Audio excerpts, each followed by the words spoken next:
Dois, três e... No fim de uma semana neste mundo em turbilhão, sentamo-nos à mesa para o dia de reflexão. Olá, bem-vindos a mais um dia de reflexão aqui na TSF. Eu sou a Maria Madalena Freire e junto a mim tenho Maria Escaja, Zé Pedro Silva e João Maria Joné. Como estão, meus caros? Ótimos. Olá. Boas. Olá. Boas festas. Eu não vou dizer boas. Já chega. Já chega. Vamos seguir já para o café, que é o que Maria Escaja precisa. Expresso abatanado, curto cheio ou pingado, duplo com cheirinho, sem princípio escaldadinho. Ora, Pedro Frazão, deputado da Nação pelo Partido Chega, foi caçado esta semana a estacionar o seu carro no Martim Moniz junto ao passeio, que por si só já é um local indevido, mas era ainda mais indevido porque impedia a passagem de um elétrico que muito sinalizava. Eu não sei como é que se diz, aquilo não é buzinar, não é? Portanto, parece um sino, não é? É sino. Toca o sino. É um terrinho. Campainha. Mas campainhar, não. Pronto, Campainhar? Enfim. Soou campainha. Soou a campainha para passar, porque o carro não estava a deixar. O carro também dispunha de um papel no tablier a dizer que era deputado da Assembleia da República, que estava ali estacionado e que tinha acesso ao parque do Parlamento. Mas Pedro Frazão talvez tenha confundido o sítio, porque estava no Martim Moniz. Ora, depois vê-se Pedro Frazão a regressar ao carro com um tripé. Não me lembro se tinha uma câmera na mão ou não, deve ter sido só com o telemóvel. Depois de fazer certamente um vídeo fresquinho para ser lançado. Zé Pedro, se nós imprimirmos um papel a dizer deputado da Assembleia da República, achas que também nos chafamos de muitas multas da EML? Eu não tenho dúvidas. Aquele cartãozinho no para-brisas é um salvo-conduto, não é? Porque as autoridades olham, veem que é seja do governo, seja da Assembleia da República, mesmo dos tribunais, não é? São credenciais que alto, se calhar é melhor seguir para o próximo, porque ninguém quer chatices neste país. Portanto, o facto do deputado... Não é mesmo um salvo-conduto? Não. Oficialmente não é. Okay. Só é na prática, não é? Porque as pessoas não... Mas há um do governo, não é? Isso também não é um salvo-conduto? Acho que do governo, sim. Bem, não faço ideia. Isso aí já os carros da segurança já podem fazer coisas que os outros não podem, mas estacionar mal e aí sem nenhuma razão aparente, isso já duvido que possam. Mas, efetivamente, na prática, uma autoridade olha e, claro que deixa passar, não é? E a razão para o senhor deputado... tão consciente das regras, ter aquilo no para-brisas é evidentemente essa, não é? E ele tinha aquilo ali porque se a Polícia Municipal passasse, via que era um carro da Assembleia da República e com certeza não bloqueavam, por exemplo. Portanto, este abuso do poder, isto é uma coisa que me aflige. E numa zona com tantos imigrantes, onde devemos dar o exemplo, não é? Quer dizer, os imigrantes olharam para aquilo e disseram, olha... Parece que não saiu do Bangladesh. Era um criminoso. Exatamente. Chega aqui um homem do poder, para o carro onde quer, atrapalha a vida às pessoas, porque parece que pode. Isto é uma bandalheira. E, portanto, isto numa pessoa que fica... que quer mandar para a terra delas pessoas que só usam um trapo na cabeça e ele não gosta. Portanto, foi um episódio... As pessoas que têm vindo a dizer isto por causa de um carro em segunda fila. Isto não é sobre um carro em segunda fila. Isto não é sobre um carro em segunda fila. Nem estava em segunda fila, porque... Não é sobre um carro. Isto é sobre uma pessoa, não é? E que neste episódio se percebe que é o que é. Certamente. Joné, eu não o conhecia. Achas que ele estava num dia destemido ou simplesmente não tem medo do Martim Moniz como diz nos seus vídeos? Essas pessoas de facto vão muito ao Martim Moniz de selfie stick na mão, o que aliás não é muito diferente do que um turista costuma criar filas gigantescas precisamente naquela paragem de elétrico e que muitas vezes me impede de usar aquele elétrico. Não dá vazão. Lá está, turistas que são, como sabemos, assaltados sempre, todos os dias, agredidos e espancados, porque o Martim Moniz é... Já lá vão para isso? Os turistas já... turismo, como é que se chama? Noir. Turismo noir. É turismo de guerra, bocadinho, não é? Os turistas que estão lá em fila, normalmente, vão lá, são depenados e depois vêm para casa. Exatamente. Porque aquele é o sítio mais perigoso de Portugal, como todos sabemos, e do mundo, possivelmente. Dependendo de como estiver o cessar-fogo na faixa de Gaza, aquilo pode ou não ser o sítio mais perigoso do mundo. Mas sim, tirando a parte cómica de Pedro Frazão ter ido gravar este vídeo na praça do Martim Moniz, possivelmente ali à frente do supermercado asiático, não é? Que é, lá está, outro sítio onde as pessoas costumam ser roubadas pelos preços do caju que lá se praticam. E não é verdade, por acaso, aquilo é bom. Não deixa de ser cómica também esta questão da impunidade, não é? Que o Zé Pedro está a dizer.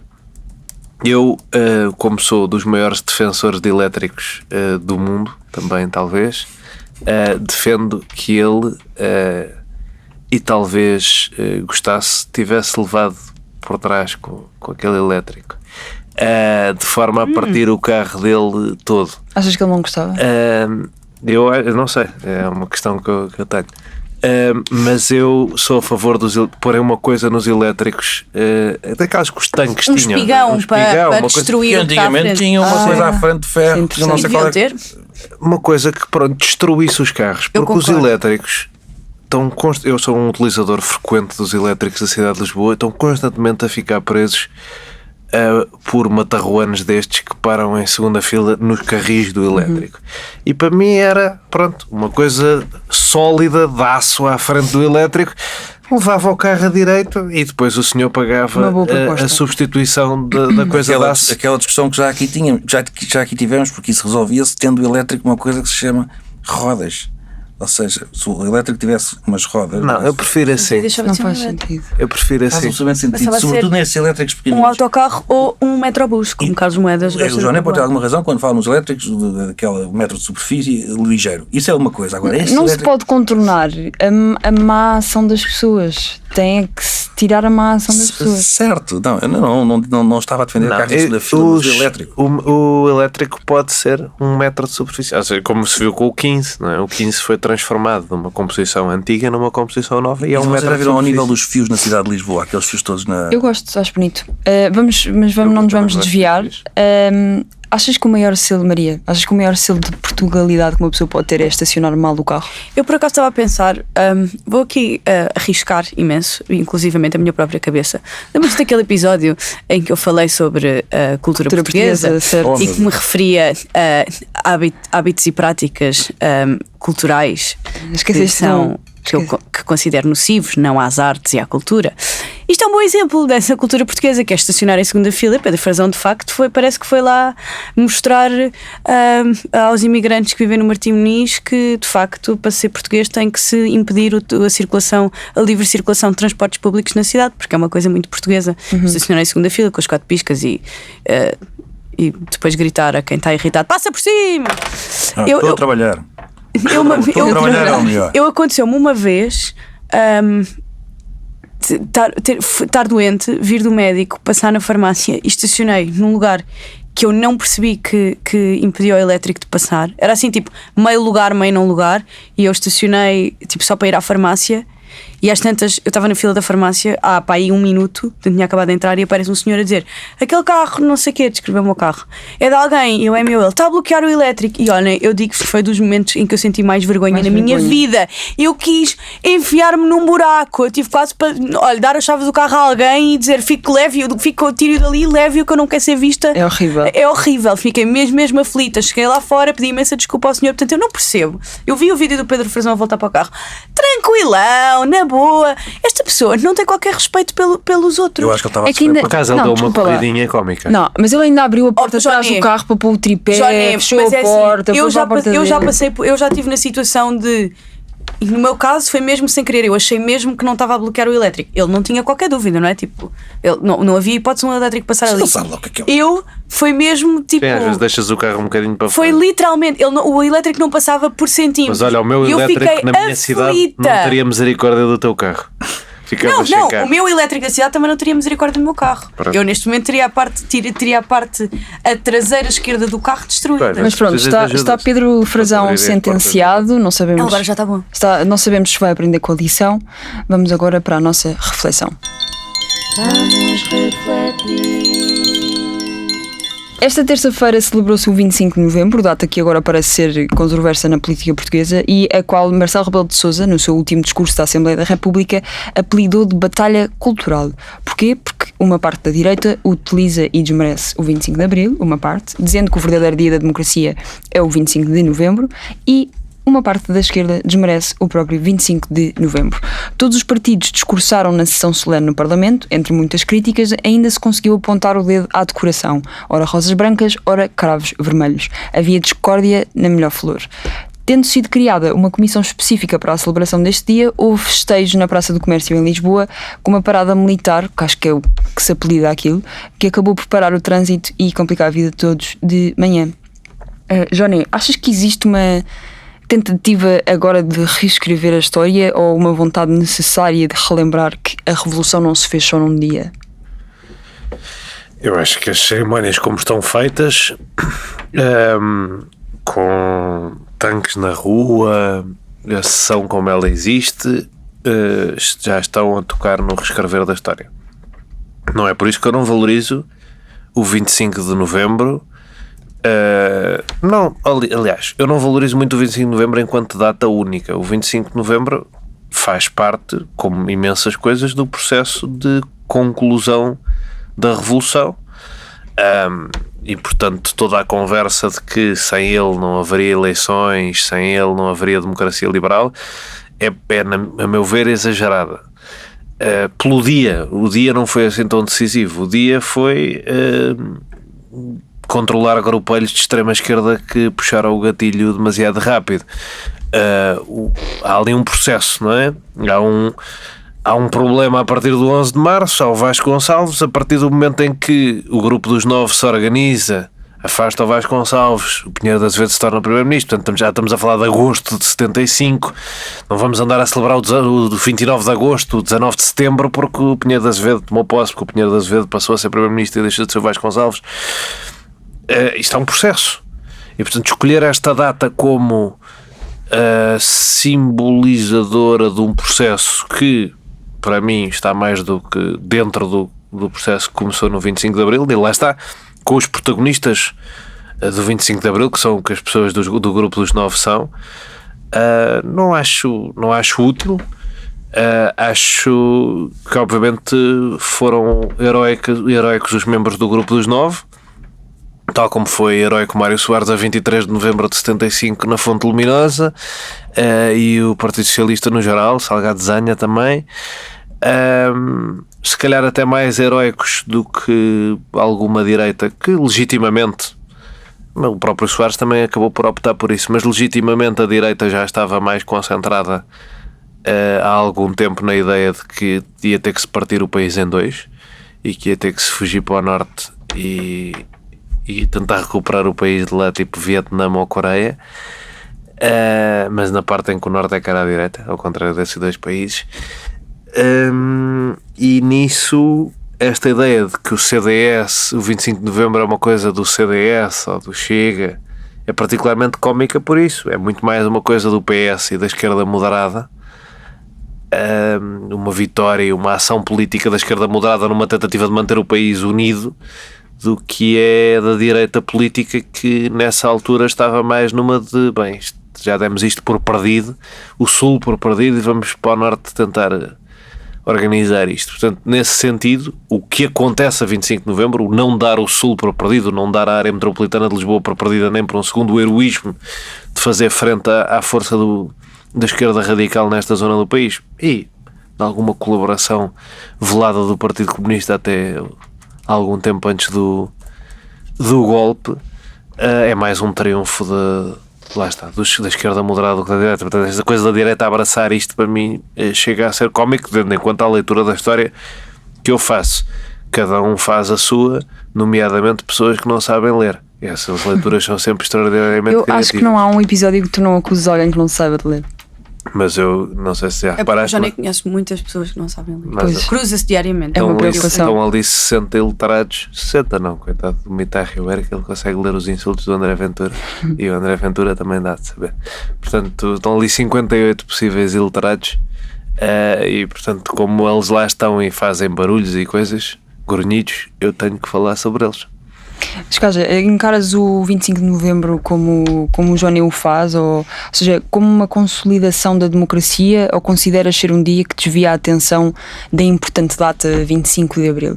É assim, hierarquicamente a data mais importante é o 25 de abril. O 25 de novembro é uma data importante na nossa democracia, mas tal como o Johnny disse, há outras. Curiosamente, a direita quer muito celebrar agora o 25 de novembro e fazer essas sessões solenes e paradas e tudo, mas o 25 de novembro manteve tudo como estava. O 6º governo provisório de Pinheiro de Azevedo, que estava em funções, continua em funções, nem sequer mudou de número, continua a ser o 6º governo provisório. O Presidente da República também não mudou, portanto, o 25 de novembro, tendo sido uma data, não lhe vou negar a importância, é uma data que mantém as coisas como estão. Não foi uma grande revolução, o país não estava à beira de uma guerra civil, diz quem fez parte do 25 de Abril e do 25 de Novembro, não é? Nós ouvimos relatos de militares que faziam parte do grupo dos 9, que dizem que isto é uma grande histeria e que não se esteve à beira de uma guerra civil, que não se esteve à beira de uma grande ditadura de esquerda, que não havia sequer condições dentro dos órgãos militares para que isso acontecesse.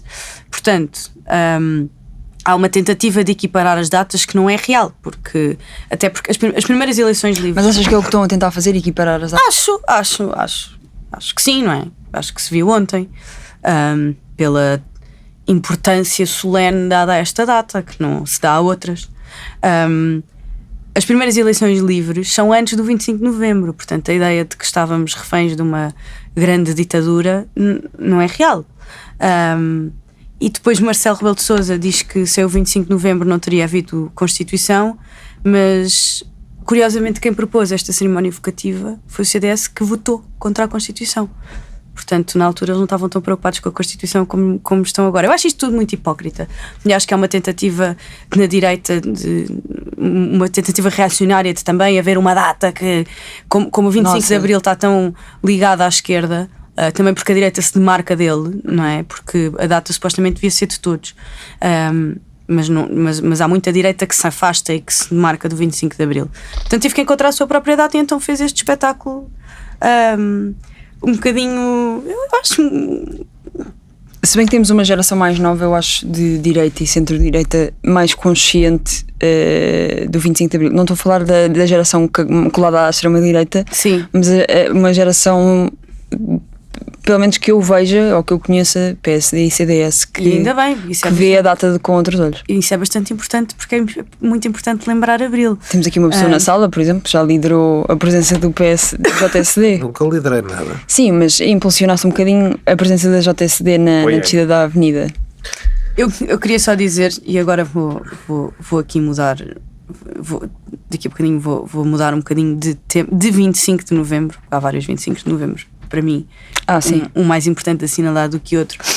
Eu queria só dizer que, efetivamente, o 25 de Abril é que trouxe a liberdade de imprensa, a liberdade de expressão, o direito ao sindicalismo, o direito ao voto, à greve, às eleições livres, ao fim do absurdo que foi a guerra colonial, ao retornar das nossas tropas e das pessoas que foram mandadas para a África, a independência das colónias, e em que as mulheres deixaram de ser consideradas legalmente cidadãs de segunda. Isto foi o 25 de Abril que trouxe. E falando sobre mulheres, eu queria referir o 25 de Abril que realmente me preocupa. De novembro. O 25 de novembro que realmente me preocupa e que acho que é de facto relevante assinalar, que é o dia da eliminação da violência contra as mulheres. Porque estamos numa altura em que 2 em cada 10 mulheres relatam ter sofrido violência numa relação. 24 mulheres foram assassinadas este ano. Houve 40 tentativas de assassinato. As mulheres representam mais de 70% das vítimas de violência doméstica. Mais de 2 em cada mulheres, ou seja, 22,5% das mulheres afirmam ter vivido num tipo de violência na intimidade. Dos mais de 57 mil crimes contra a integridade física registados este ano, quase 26 mil são de violência doméstica e 71,2% são mulheres a queixar-se.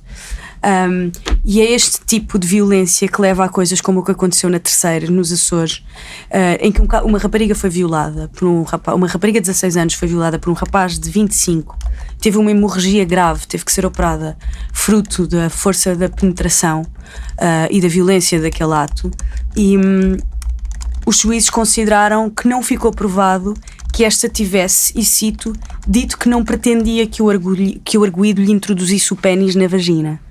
Estamos a falar de uma pessoa que foi parar ao hospital com uma hemorragia gravíssima, que teve em risco de vida, uma miúda de 16 anos, violada por um rapaz de 25, e é esta perpetuação desta violência machista e patriarcal que é importante assinalar no 25 de novembro. Eu quero lá saber se a direita precisa muito de uma data para reclamar parte da revolução para si. Eu preocupa-me é que as mulheres continuem a morrer à mão maioritariamente de homens. E eu quero dizer aqui, perdoem-me por este momento em que me vou alongar um bocadinho, mas eu quero dizer aqui os nomes das mulheres que morreram este ano às mãos de violência doméstica. Foi a Maria Zita Coelho, a Alcinda Cruz, Lourdes Cardoso, Ana Veiga, Ruth Santos, Maria Justo, Ana Rita, Susana Costa, Elizabeth Martins, Shoba Ray, Isabel Martins, Lídia Santos Tavares, São Figueiredo, Susana Gravato, Rosa Quintela, Ruth Luís, Inarcília Oliveira, José Almeida e 6 mulheres de nome desconhecido. Estas mulheres morreram este ano vítimas de violência doméstica. E eu acho que o que é importante referir no 25 de novembro é que é preciso que as mulheres vivam seguras e é preciso eliminar e fazer esforços verdadeiros para eliminar a violência contra as mulheres.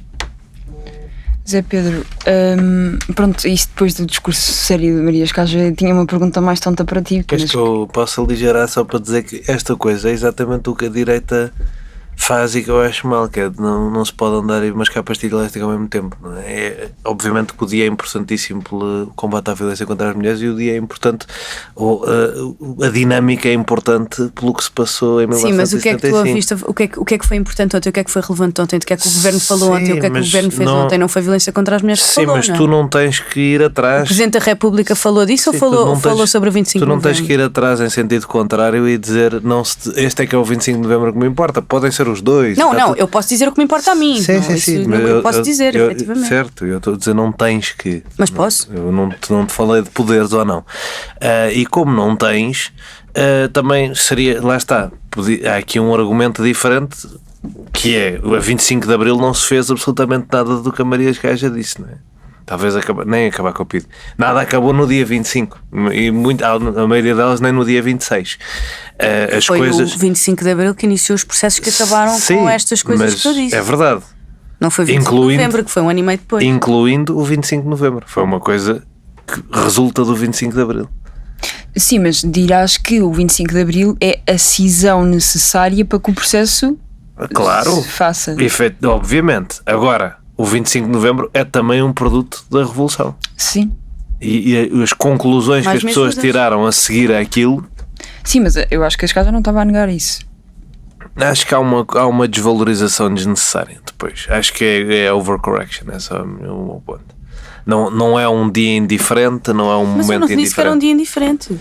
Disse que não era equiparável. Eu acho que também é normal querer-se defender mais. Isso não me interessa a mim, porque para mim o que é importante falar no 25 de novembro é a eliminação da violência contra as mulheres. Pronto. Porque este tema de ontem não foi falado porque houve uma sessão solene e houve uma ocupação do espaço mediático sobre as cerimónias do 25 de novembro. E o que eu estou a dizer é que isso tira espaço a que se fale sobre 24 mulheres que morreram este ano às mãos dos maridos ou namorados. É isso que eu estou a dizer. Okay. Mas pronto, passando à frente, José Pedro, sei que isto passando à frente, olha, pronto.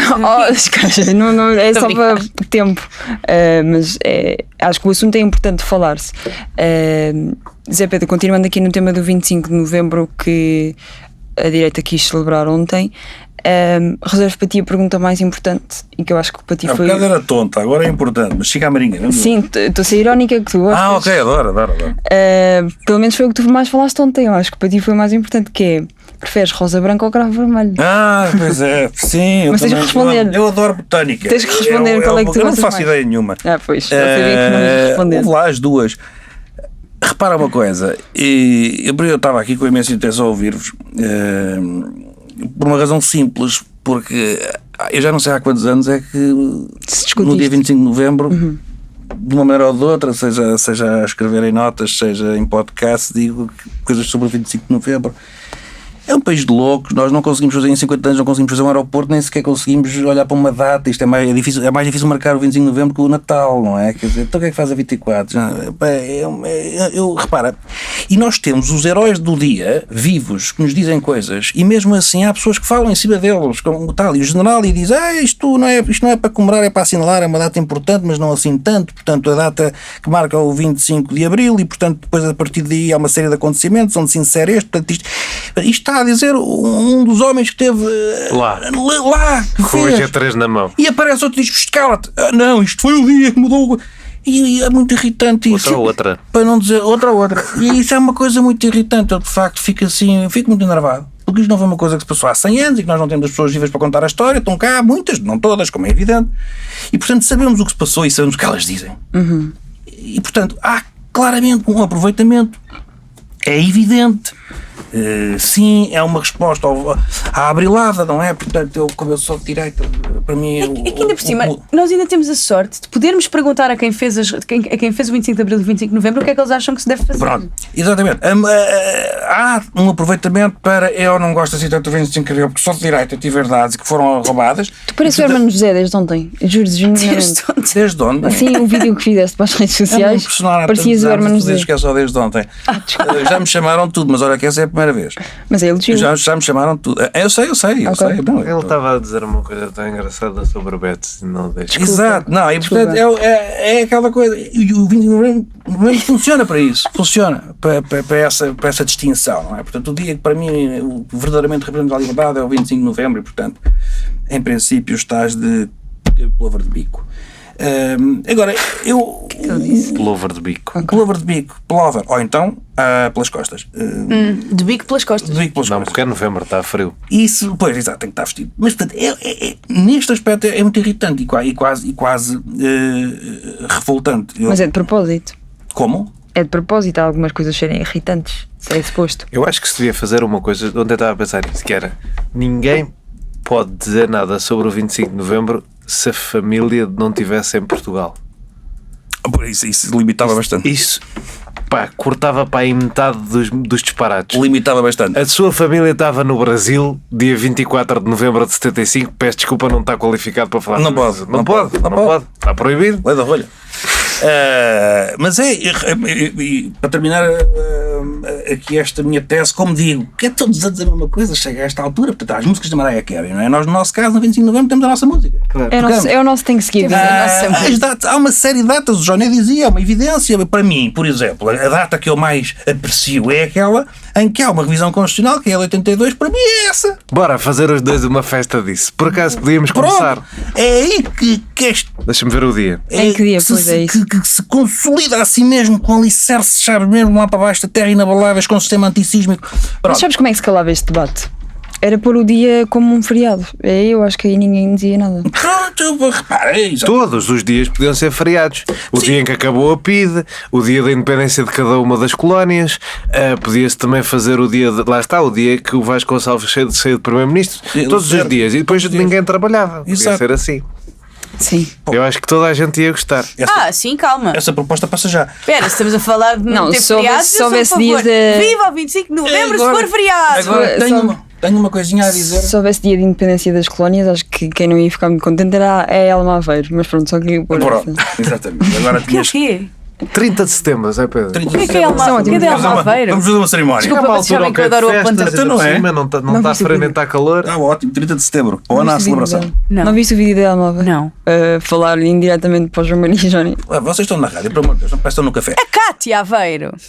Foi a Elma. Foi a Cátia. Foi a Cátia. Sim. A Elma também fez Por isso é que tu achaste. Enfim, sim, Eu posso dizer que é Pedro a falar. Eu vou só dizer uma coisinha. Olha, estávamos a ter conversa CMTV. Eu estava a tentar transformar este podcast numa passadeira vermelha, cor-de-rosa, passadeira cor-de-rosa. Não é vermelha. Noite das Estrelas.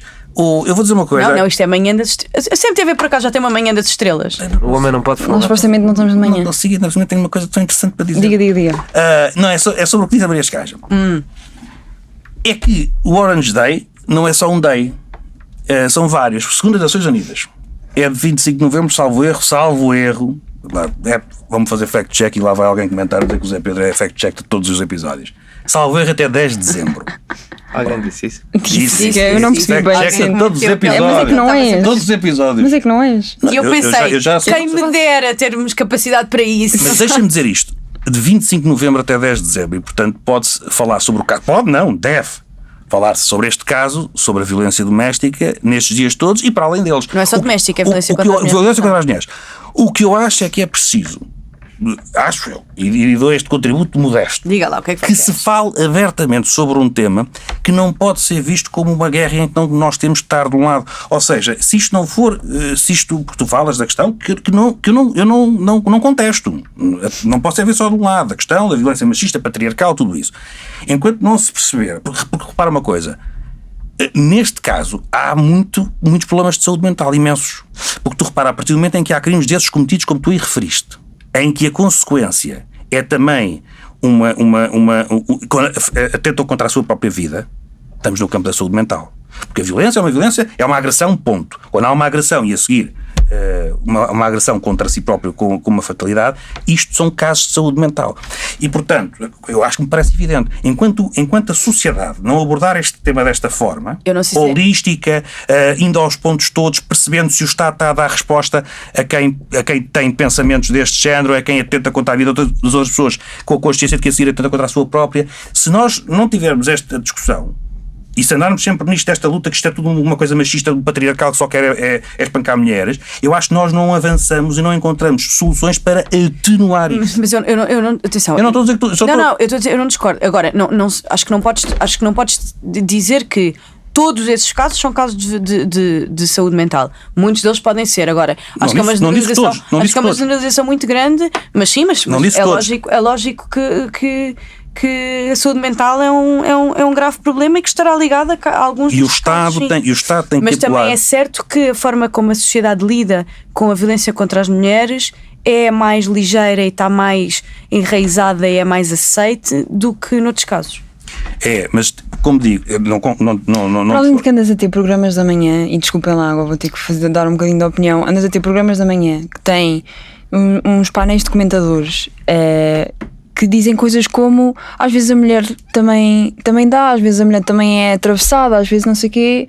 Certo, isso passa-se e depois em casa nós temos a consciência que há uma são programas da manhã que a maior parte do país vê, que está em casa, que a maior parte do país são pessoas idosas. A nossa responsabilidade, eu acho, se pensarmos até enquanto sociedade e Estado a ter que tomar decisões, é não olhar tanto para esses casos, porque há uma coisa simples, tu não as podes escalar, não é? E combater isso. Combater isso é, como eu digo, nós temos 10 dias agora, mais de 10 dias, até 10 de dezembro, que é o Orange Day das Nações Unidas, para então se fazer debates, para se falar abertamente, para contestar tudo isso, e muito bem esses comentários em programas da manhã em que nós sabemos que quem está a assistir à televisão concorda perfeitamente com essa ideia de que as mulheres é que se põem a jeito, ou que as mulheres é que facilitam, portanto combater isso, mas eu acho que a sociedade tem que discutir isto abertamente e não com esta coisa de permanentemente trincheiras de um lado e do outro, seja esse discurso absurdo, seja o outro em que diz que isto é tudo uma coisa machista apenas. Eu vou-vos dar um exemplo e com isto termino. Uma coisa que eu em tempos contactei uma Secretaria de Estado neste país, já foi há uns largos anos. O Estado tinha a obrigação de disponibilizar, em vez de se pensar sempre que isto é só um homem ciumento que é um agressor e não que há casos de saúde mental, o Estado tem que fornecer não só apoio à vítima mulher, em que se estiver a ser atacada ou perseguida tem que ter uma proteção, isto é evidente, mas também disponibilizar coisa que não existe para os homens que começam a ter, homens ou mulheres, neste caso, enfim, mas como é evidente é maioritariamente homens, que têm pensamentos destes, não é? Que sentem há uma obsessão, isto é um comportamento obsessivo, e que não têm resposta nenhuma do Estado. Não têm saúde mental, não têm um número para quem ligar, a dizer, olha, eu estou-me a passar dos carretos, porque eu amo desesperadamente aquela mulher e se ela não mamar, eu vou dar cabo dela e de mim. Isto não existe. Porque este homem é sempre considerado um agressor só. Sim. E que nós só o vamos apanhar depois de ele cometer o crime. Isso eu concordo plenamente. Mas e portanto o Estado tem que fazer antes disso, dizer assim, malta, vocês podem estar a passar mal da cabeça. Liguem aqui para este número, digam lá o que é que vocês estão a pensar. Imagina o Estado a dizer, malta, vocês podem dar a passar mal da cabeça. Tem que ser, quer dizer, não podes estar só à espera do crime cometido e agora vamos agir. Da escolha de palavras, eu adorava que a comunicação, do Estado devia ser mais citando assim. André Ventura, eu sou uma pessoa do povo, eu não sou como as elites, eu não sei falar como vocês. Não sabes falar como vocês. Vamos agora para os debates. Depois conseguimos também, temos um último tema em que podemos saltar para lá, não saltá-lo. Entre isto e outras notícias, os candidatos presidenciais continuam a tentar convencer o povo português que serão os melhores sucessores a Marcelo Rebelo de Sousa. ou por serem como ele, ou por serem nada como ele. Temos visto os debates a aumentar e mais candidatos a apresentar-se na sua melhor e pior forma. Tivemos Catarina Martins, Gouveia Melo, João Coutinho de Figueiredo e Jorge Pinto a estrearem-se desde a última vez que falámos, penso eu que não me falta ninguém. Tivemos também um frente a frente, esta terça-feira, entre potenciais candidatos de segunda volta, pelo menos daquilo que dizem as melhores amigas de Zé Pedro, já sabem quem são, que foi entre Marcos Mendes e André Ventura. Eu sei que estamos todos muito entusiasmados para falar disto. Bolas.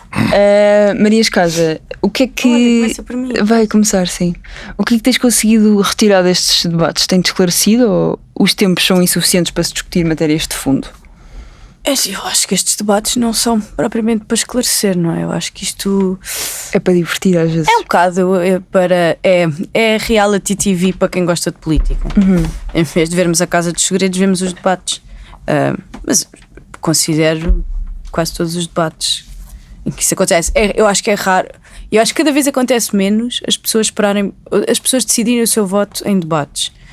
Porque cada candidato acaba por falar muito para o seu eleitorado e por defender o seu, ou seja, o seu stand their ground, não é? Peço desculpa pelo anglicismo. E portanto eu acho que acaba por não ir buscar assim tantos votos. Eu, dos debates que vi, e só me faltou um, estou muito mal impressionada com o Almirante, confesso.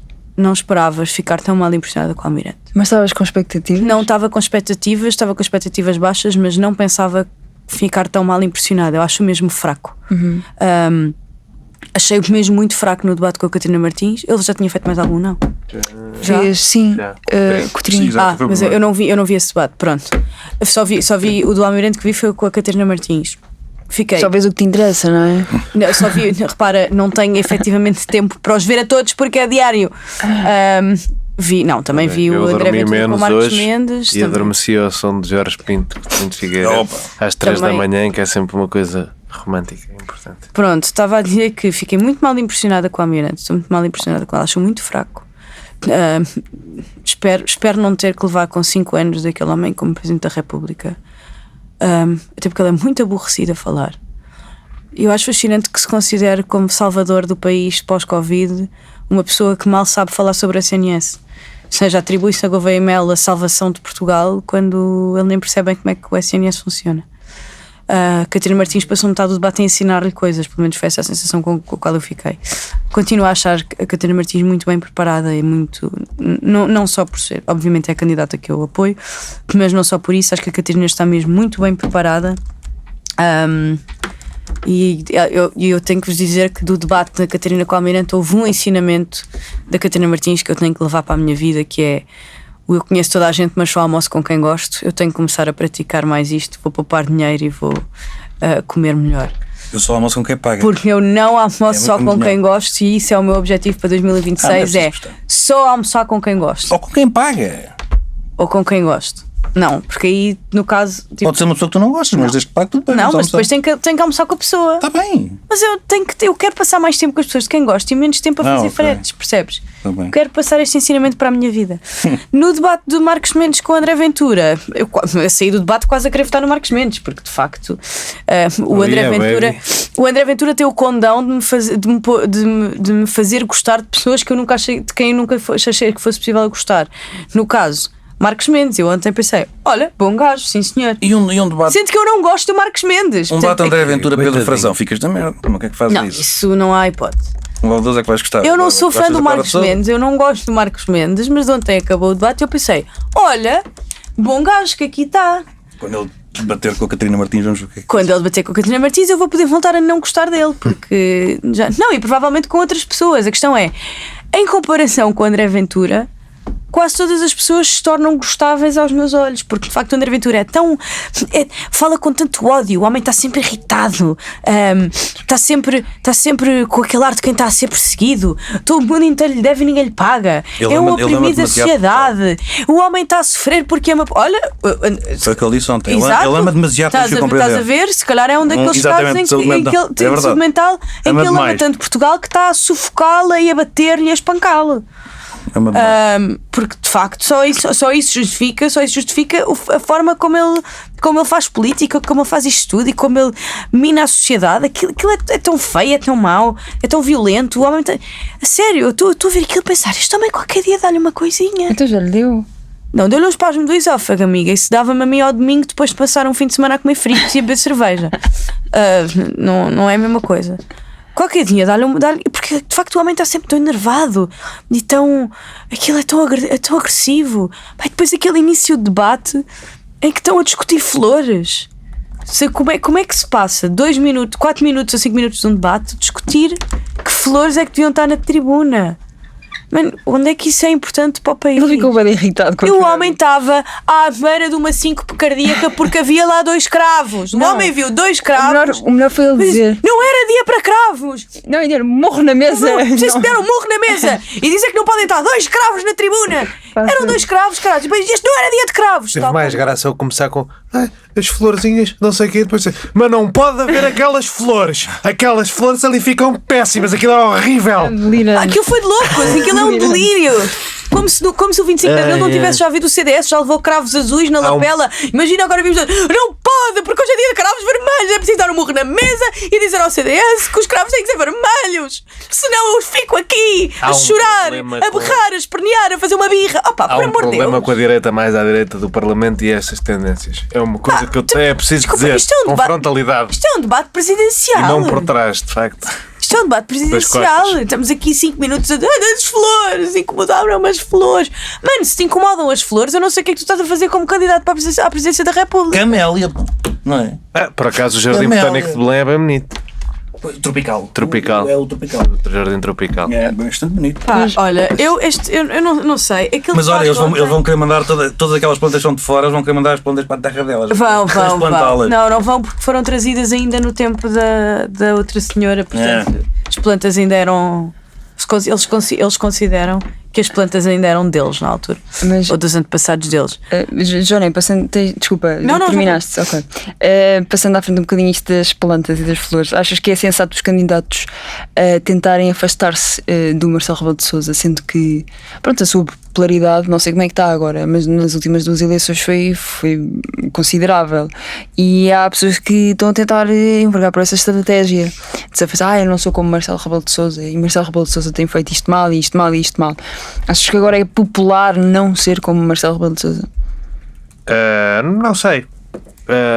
Ou seja, numa lógica em que é preciso ter 20, 30% para ir à segunda volta, eu não sei se não há 20, 30% das pessoas que gostam ainda bastante do Presidente da República e do seu estilo, apesar de tudo. Ou seja, esta coisa quando as pessoas ficam 50% ou 40 e tal por cento impopulares e portanto são impopulares, é difícil depois de medir, porque numa eleição muito dividida pode render na mesma, e eu acho que nisso Marcos Mendes foi inteligente ontem, nisso e outras coisas, mas a dizer, eu sou amigo, às vezes concordo, às vezes não concordo, mas sou amigo, não vou andar a esconder isso, porque de facto esse voto está lá, e tal como o voto do PSD está lá, também já disse isso várias vezes, se o Marcos Mendes tiver os votos que o PSD teve nas legislativas, vai à segunda volta e em princípio ganha, não é? Portanto não acho que seja uma má estratégia. Eu acompanho a Maria Escaja na crítica a quem é provavelmente o maior proponente anti-Marcelo, não é? Que é o Almirante Gouveia Melo. Até se notou um bocadinho no debate com Catarina Martins um desdém pela maneira como este Presidente da República tem sido Presidente da República, mas lá está, isto é porque eu estou a fazer um grande esforço para tentar colar as palavras que saem da boca de Gouveia Melo e construir delas sentido. Uma ideia. Porque ele não tem grande capacidade para fazer isso. Não. É aflitivo, de facto. Eu acompanho mesmo a ideia de que, pronto, eu não esperava nada e estou desiludido. Eu achei que isto ia ser mau e é péssimo. É confrangedor, é não saber conversar, é não saber os timings das coisas, parece que viveu debaixo de uma pedra, ou se calhar debaixo d'água. Desculpa. Teve mais no submarino. Pode ser, pode-lhe ter retirado competências mas sociais. eu acho que é capaz. O oxigênio é pouco, não é? Porque aquilo de facto chega a um nível aflitivo de como é que tu conversas com as pessoas da tua vida normalmente. E eu já vi este fenómeno algumas vezes, que é, há pessoas que falam de uma maneira um bocado misteriosa e um bocado vaga, e isso pode ser confundido com inteligência só por causa da ideia do Ou mistério. seriedade, Pronto. sim. E eu acho que o Almirante se calhar conseguiu convencer muitas pessoas disso ao longo da vida dele, que é, pois, sou aqui uma figura estoica e distante e não digo bem coisas, e as pessoas têm sempre a ficar a pensar o que é que eu disse, e se calhar isto ainda é eleitorado para isto, porque ele fez uma vida assim. Mas se eu era um potencial Acho que não foi eleitor, bem assim que ele fez uma vida. Mas... se eu era um potencial eleitor, já não sou. E portanto fiquei... Mas eras? Era, eu só excluí à partida 3 candidatos: Então, André Ventura, António Filipe e Catarina Martins. Tendo ouvido os debates, não me arrependo desta apreciação anterior que fiz. Não concordo com a Maria Escaja quando diz que acho que o debate da Catarina Martins com o Almirante custou-me a ouvir, foi horrível, e foi horrível dos dois lados. Foi mau, foi pouca substância. Lá está, essa conversa, a conversa dos almoços foi metade do debate, e porque os magnatas isto e os magnatas aquilo, e era sempre o argumento. Há tantos argumentos para falar mal do Almirante, e vamos escolher um almoço com o Mário Ferreira. E dessa maneira, ainda por cima, até podia ser: você está no bolso do Mário Ferreira e eu ando a ouvir a CNN e já percebi que isso se está a passar. Mas não, é magnata e almoçar, e magnata e almoço, e magnata. É mau, é mau mesmo. E pronto, para não falar do António Filipe e do seu descarrilamento em relação à Ucrânia, que também já estávamos todos à espera, já falámos da semana passada. Mas pronto, eu excluí estes 3, depois tinha os outros 5, agora já só tenho 4. Vou tentar ouvir o do Jorge Pinto com o Coutrinho, que eu tive numa Assembleia Municipal até à 00:30, não ouvi. 2 dias seguidos. Estás a gostar. sim, conversa de café agora. E então preciso de ouvir aquele com mais atenção, porque normalmente costuma ser o meu sítio ideológico, e vocês sabem, não é? Entre a Iniciativa Liberal e o Livre. Que as pessoas adoram dissecar no Twitter como é que isto acontece. Exato. Acontece a imensa gente, mas ninguém percebe porque é que acontece. É daquelas coisas. Pronto, é como ser submarinista, calculo.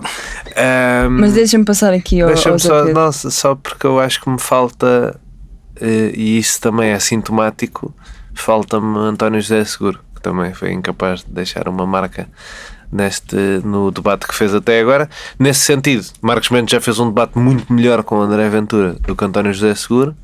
Há coisas em que podia ter melhorado, mas foi loucamente melhor. E que exagero. É que vocês não... Acho mesmo... Acho exagerado. A diferença com que estás a avaliar, acho exagerado. Pronto, acho loucamente melhor, e portanto mais um problema para António José. Colar a palavra loucamente a Marcos Mendes então não faz sentido. Sim, mas Verdade. isso tem a ver com o termo comparativo com o António José Seguro em termos de performance. É só do better. Zé Pedro, tendo em conta isto que o Johnny está a dizer, quem é que achas que se tem apresentado na melhor forma nestes debates, e se achas que alguém está a convencer alguém? De melhor forma, não sei, já lá vou. Não sei responder por uma razão. Se não quiseres, não falamos disto. Não, porque não exato, parece não interessante. falar outra coisa. Não, tenho imenso interesse. Eu acho, só não consigo responder a isso, porque acho que tem variado imenso. Numa ocasião estão bem, noutra estão mal. Eu acho que os debates estão a ter de facto muita importância, porque acho que há um grande volume de indecisos, e portanto acho que isto vai-se bem decidir na campanha. Já disse isto outra vez, mas agora não consigo dizer, mas já lá vou. Eu acho, antes vou bater só na mesma tecla que tenho batido, porque nós continuamos a ter alguns debates, sendo certo que já vi noutros algumas mudanças, mas continuamos a ter debates que tratam a figura de um candidato presidencial como se fosse alguém que se preparasse para ter o poder executivo. Estar com discussões. Eu sei que há candidatos que foram só picar o ponto, eu sei. E portanto vender o seu peixe, o partido para as próximas legislativas, que em princípio, segundo o que estamos a viver nestes tempos recentes, os ciclos são pequenos, portanto podemos ter eleições a qualquer momento. Mas não estamos ali para discutir questões ecológicas, transições. Isso não faz sentido por uma razão simples. Um Presidente da República tem que conviver com um governo que seja mais ecologista e tem que conviver com um que seja menos. O Presidente da República tem que respeitar os resultados eleitorais. Está na Constituição. Tem que os ouvir. É evidente que não é obrigado a fazer nada. Mais uma lacuna da Constituição, mas enfim, não vamos... Continua a aparecer o Herman a falar. Não vamos discutir isso hoje. Tem que respeitar o resultado. Não é o Presidente da República que escolhe o governo. Isto é muito cansativo. Portanto, mesmo em questões de legislação laboral, interessa-nos aqui a questão da constitucionalidade delas. Ok, o Presidente tem um veto político, mas o veto político é ultrapassado por uma coisa que se chama Parlamento. É preciso perceber como é que funciona o sistema. Quer dizer, portanto, eu não quero saber se o Presidente da República é mais favorável à transição ecológica ou não. Porque, insisto, ele tem que trabalhar com os dois. Porque o povo é que vai escolher. E, portanto, perdemos muito tempo em debates a falar de coisas que não interessam. E dir-me-ão, então interessa o quê? Interessa imensa coisa. Saber... Repara, nós estamos com desafios pela frente tremendos no mundo. Nós não sabemos, nos próximos anos, não podemos ter um conflito em território nacional. Isto nunca esteve tão perto. Eu, pelo menos, não me lembro de uma ameaça tão real, não é? Quer dizer, a ameaça sempre existe, óbvio, mas tão real, tão próxima, é invulgar. Portanto, o que é que fará um Presidente da República? O que é que fará um Presidente da República se a Europa entrar numa guerra sem a NATO? Uma crise financeira, que também é algo que pode ocorrer. Qual é o pensamento do Presidente da República relativamente a intervenções externas e relativamente à forma como gera os governos e o Parlamento, uma vez que tem poderes de dissolução, uma vez que tem poderes de formação de governo, uma vez que tem N poderes. Portanto, eu não estou a ver isto nos debates e insisto, parecem debates legislativos. Isto é muito chato. Então, os assuntos do dia dominam, não é? Ontem, por exemplo, perguntou-se sobre o 25 de novembro e foi o que dominou quase o debate inteiro. Pronto, e temos muitos... André Ventura e Marcos Mendes. Pronto, e temos muitos... Exatamente. Reforma do sistema político. Eventuais reformas constitucionais. Porque eu não tenho... Isto para mim não é um dogma. Deve-se falar sobre a reforma da Constituição. Eu, por exemplo, eu abria uma reforma da Constituição imediatamente e punha o impeachment. Eu acho que a mesma força parlamentar para uma reforma, que eu creio que são 4/5, mais uma vez, lá vou ser fact-check para outra vez, ou não é 3/4, acho que é uma força superior. 2/3? Não, é superior a ela. Não sei qual, para abrir o processo são 2/3, mas para a conclusão, ok, conclusão. É uma maioria reforçada. Se uma maioria parlamentar pode rever a Constituição, como é que não pode mandar um presidente embora? Isto para mim é evidente. Quer dizer, é óbvio. E um presidente pode ficar maluco, por exemplo. Que é uma coisa que, aliás, tem ocorrido com frequência. Portanto... Dizes clinicamente? Podes usar outra palavra sem ser maluco. Pode ser lelé. Apanhado a lelé da cuca. Pronto. Muito bem. Portanto, uma reforma constitucional... Nossa, mãe, eu gostei deste momento. Exatamente. Uma reforma constitucional, para mim, não é dogma. E isso interessa muito mais discutir, porque o Presidente da República é alguém que tem que garantir a Constituição. E pode ter que vir a garantir uma revisão constitucional. E, portanto, não se pergunta isto aos candidatos. Quer dizer, andamos a perguntar, então, se é mais ecologista, menos ecologista, o que é que se interessa? Bom, a ecologia é interessante. É claro que é interessante. Nós já sabemos, ainda por cima. As tendências do candidato, as preferências são relevantes. São relevantes até porque. E, aliás, é preciso defender isso dos disparates do GovernaML que diz que não tem ideologias. Pronto. Ora, se não tem ideologias é porque não tem uma ideia na cabeça. O ponto é que nós já conhecemos, na maior parte dos casos, o pensamento deles todos. É o que torna os debates ainda mais ridículos. E como nós temos eleições mês a mês, mensais neste país, já ouvimos Catarina Martins, Jorge Pinto, Marcos Mendes nos seus comentários, já ouvimos. Ou seja, a posição sobre estes temas todos já ouvimos 20 vezes nos últimos 10 dias. Mas continuem, por mim está ótimo. Quer dizer, por exemplo, André Ventura faz uma coisa que é leva para o debate os seus temas e fala alto e grita, não respeita moderadores e diz o que tem a dizer. Ontem vai lá que levou com o ferro de Marcos Mendes a dizer então o Bangladesh, que foi muito bom, mas portanto, e nesse aspecto a minha crítica, quando tu estavas a dizer quem é que sobressai, eu acho que ninguém sobressai, acho que os debates é que deviam de facto informar mais sobre coisas não mais... Não vais dizer aquela frase que tu disseste ontem no nosso grupo de WhatsApp? Qual é que era que eu já não me recordo? Não, tens de ser tu a dizer. Eu sou uma senhora. Vou continuar. Acho que o Almirante, como eu não ligo nenhuma às sondagens, vou só seguir um bocadinho o meu faro. Eu acho que o Almirante pode vir a lucrar alguma coisa com o fogo cruzado que está a haver entre os candidatos que têm passado. Ou seja, todos eles têm uma responsabilidade política, ainda que seja apenas num partido. Eu acho que talvez Gouveia e Melo possa vir a subir um bocadinho, a crescer um bocadinho salvando-se deste fogo cruzado. Portanto, matam-se todos uns aos outros, estão todos agarrados a partidos e a governos e a passados, e o Gouveia Mel tem a folha limpa e é capaz de ter alguma sorte com isso. Termino com o debate mais recente, que foi entre Marcos Mendes e André Ventura. Marcos Mendes, de facto, ganha para mim, eu odeio esta expressão, correu muito bem o debate a Marcos Mendes, mas a porrada do Banco Espírito Santo foi tremenda no final. Pois foi. Foi uma estocada daquelas. Eu só tenho a dizer uma coisa. Sendo que para mim André Ventura não é propriamente a pessoa mais qualificada para... lá está, não é o xerife da República, porque se Marcos Mendes não viu o que se passava no BES há meia dúzia de anos, André Ventura também não via nada que se passasse ali à volta de Luís Filipe Vieira. Portanto, se este é o homem que vem limpar isto tudo, é um bocadinho cegueta. Mas deixa-me só, eu vou à questão do BES, dizendo uma coisa. Na altura, e foi assim que Marcos Mendes se defendeu, na altura, de facto, e vou-me repetir um bocadinho, todos os factos, hoje em dia gosta-se muito de factos e estudos, todos os factos e os estudos e toda a gente que falava sobre o assunto dizia que o banco estava impecável. Eu na altura estava na blogosfera, que era uma coisa maravilhosa que existia. Oh, a blogosfera. Era uma coisa maravilhosa que existia. Os blogs eram capazes de ter mais influência do que hoje em dia tanta coisa, porque lá está, havia menos, mas hoje em dia há tanta gente. Eram incríveis. Mas sobre essa matéria, através de contactos próximos, puseram-me a falar com um senhor que era vice-presidente de um banco em Espanha, um português. Vice-presidente de bancos em Espanha equivale cá ao nosso diretor. Mas para me explicarem por A mais B, porque na altura, enfim, nas minhas notas escrevia sempre que o banco ia de vela. E eu não sou de facto um especialista, nem nisto nem nada, só percebo barragens.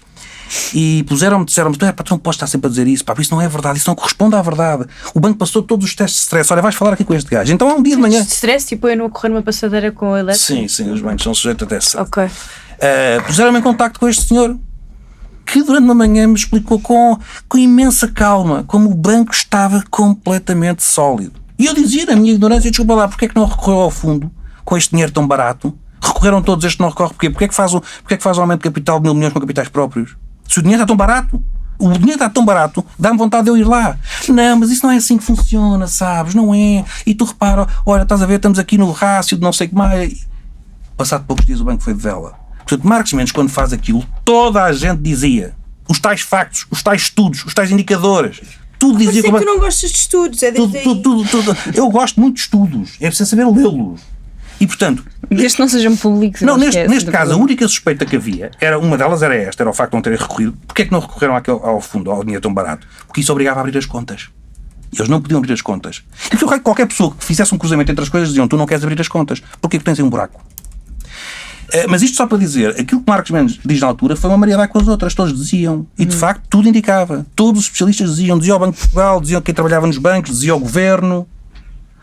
Portanto, é um caso complicado. Agora, para terminar, de facto, Ventura, na última frase, ter disputado com aquele ferro, foi de facto muito violento, e Marcos Mendes, não há dúvida nenhuma que abanou um bocadinho. Aliás, não sei se não vamos ter que dividir Marcos Mendes no Marcos Mendes bom e no Marcos Mendes mau, em que o Marcos Mendes mau fica com o que disse sobre o BES e o Marcos Mendes bom diz outras coisas. Vamos ter que ficar por aqui nos temas da reflexão, não dá para ir para o tema internacional, até porque aqui na rádio precisam desta salinha. Só precisamos moedas até às 11h40. Só precisamos moedas até às 11h40. Vamos então mandar pessoas a um sítio. Vai, mas é para... Maria Escaja, conto contigo. Contas, podes contar sempre. Neste momento podes contar sempre comigo. É verdade. Vou mandar as pessoas a 3 concertos, aliás. Um em Lisboa e 2 no Porto. Best Youth. Celebram 10 anos de Mirrorball. Espero que eles estejam ali fora a ouvir. Celebram 10 anos do disco Mirrorball.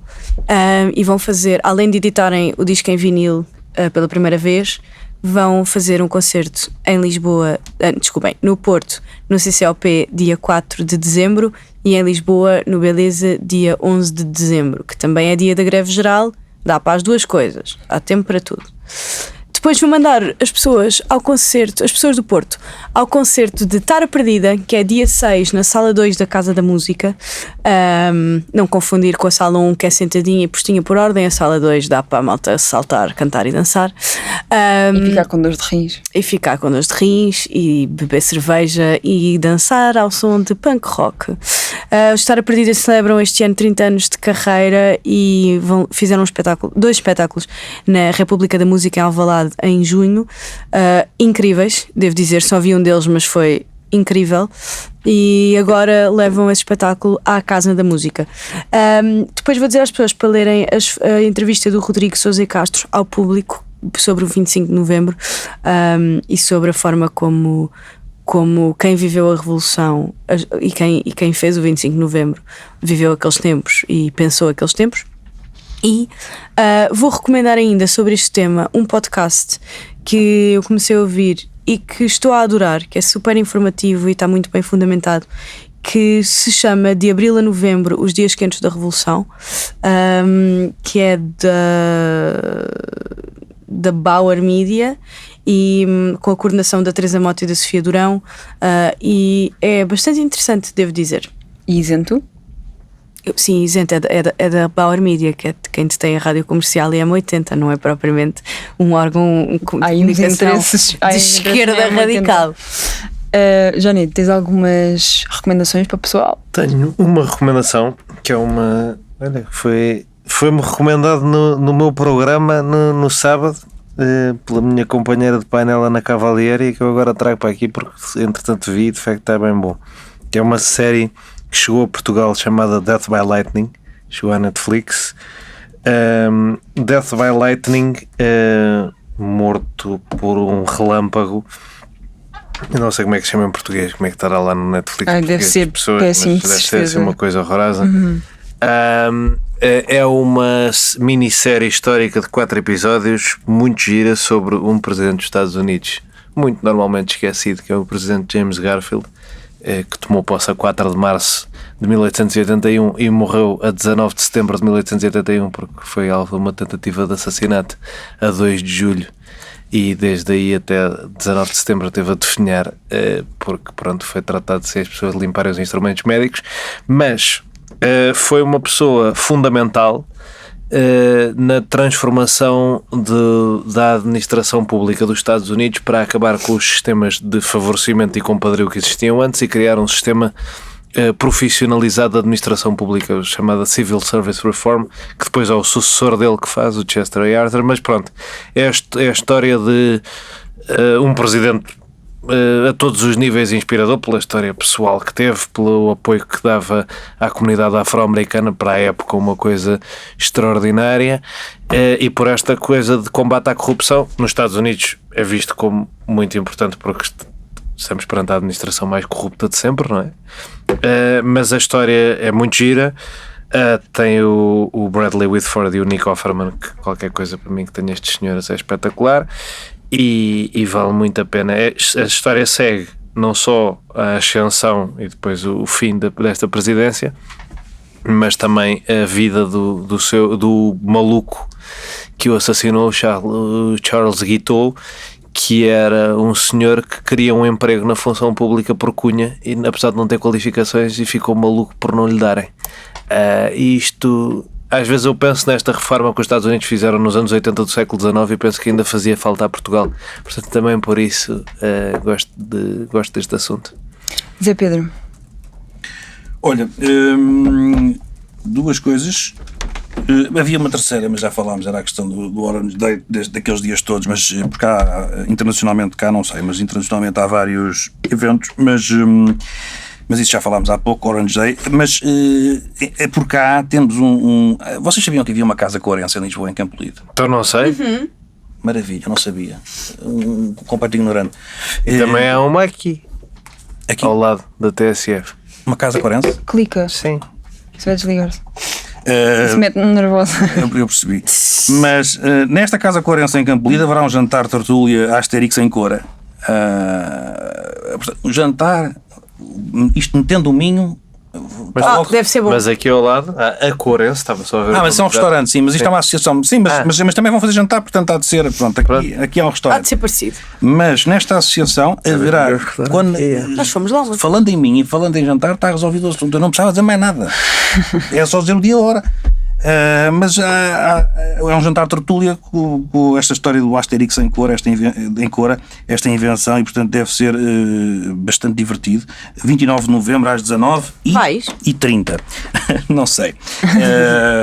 Se puder. Mas vamos lá. E por fim, um livro que descobri no Instagram do meu amigo Helder Gomes. Que é o Asterix em Cora. Exatamente. O Helder esteve neste podcast foi fundador e teve bastante tempo. E agora é um jornalista do Expresso, mas divulgou no seu Instagram o livro Para Lá do Muro, uma história da Alemanha de Leste. Eu ainda não peguei nele, mas já vi umas páginas. Exatamente, tem bonecos, como tem bonecos, porque o Jânia vai dizer que eu também não sei ler, mas eu só escolho livros com bonecos. Mas enfim, naquela pré-visualização que se pode fazer naqueles pequeninos coisas tipo Kobo e o outro, como é que é? Grande cena ao Kobo. Kobo e o... Não digas, não interessa. Pronto, naquela pré-visualização achei é interessantíssimo, portanto vou-me agarrar a ele, mas faço já a sugestão Para Lá do Muro, uma história da Alemanha de Leste. E pronto. Antes de terminarmos, deixo um convite importante. A UMAR, União de Mulheres Alternativa e Resposta, vai organizar um concerto solidário ativistas pelo fim da mutilação genital feminina no dia 6 de dezembro de 2025, este ano, das 4 às 7 da tarde na Fábrica Braço de Prata. O objetivo é angariar fundos para a primeira Conferência Internacional sobre Mutilação Genital Feminina, a realizar-se em março de 2026. O concerto conta com Selma Uamus, Belaia, Joana Alegre e Camila Mazizo, e toda a informação está no Instagram da UMAR, ou podem só pesquisar UMAR no Google. No Facebook também, que eu estou aqui a pesquisar. Passem por lá para apoiar e divulgar. Se puderem, apareçam. Cada gesto conta para fortalecer esta causa. Obrigada por nos terem ouvido. Voltaremos para a semana, onde verão as nossas carinhas larocas, com certeza. Adeus. Até para a semana. Adeus. 1, 2, 3 e... No fim de uma semana neste mundo em turbilhão,